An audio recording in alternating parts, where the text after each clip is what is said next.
আল্লাহ রাব্বুল আলামিনের নবী বলেন, এই পৃথিবীতে আল্লাহ সব চাইতে বেশি নারাজ হয় যখন, কিন্তু বান্দা ওইটা পেয়ে সব চাইতে খুশি। আর আল্লাহ সব চাইতে বেশি নারাজ। তার এক নম্বরে হচ্ছে যৌতুক। আমারে মামা, অনেক মামা বলছে নাউজুবিল্লাহ, ওর কয়দিন পরে বিয়ে, ও তো ধরা খাবে। হ্যাঁ, আলহামদুলিল্লাহ। তাহলে আল্লাহর সব চাইতে বেশি বেজার হয়ে যায়, নারাজ হয়ে যায়, আর মানুষ বেশি বেশি খুশি হয়। কয়টা কারণে? চারটা। কয়টা? আর এক নম্বরে যৌতুক যেখানে হয় আল্লাহ নারাজ হয়ে যায়, কিন্তু ওই বর এবং বরের বাবা খুশি। দুই নম্বরে বিশ্বনবী জানিয়েছেন আল্লাহর সব চাইতে আরো বেশি নারাজ হয়ে যায় ওই সময় যখন দেখা যায় মানুষ বসে বসে গীবত করে। এটা তো নেই নাকি?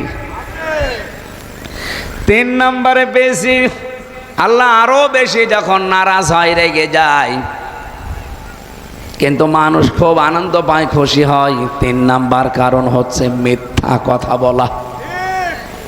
এটা তিন নাম্বারে এসেছে। চার নাম্বারে পেয়েছি আমি, এটা আমার মনে হয় না বলাই ভালো।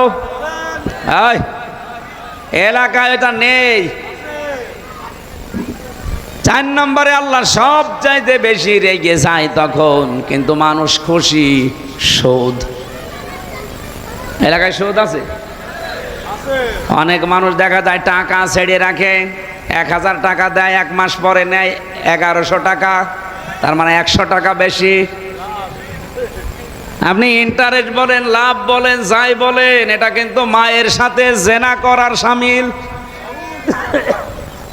আল্লাহ যে রেগে যায় সবচাইতে বেশি এই একটা কারণে।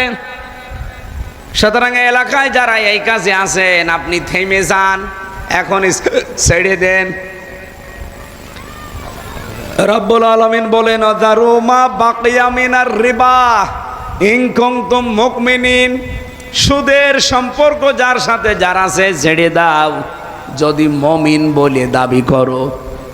সুতরাং মমিন বলে আল্লাহর কাছে যদি আপনি টিকে থাকতে চান, সুদ নামে এই ভয়ঙ্কর অপরাধ ছেড়ে দেওয়া লাগবে। যদিও এই দেশে এখন আমরা পারছি না।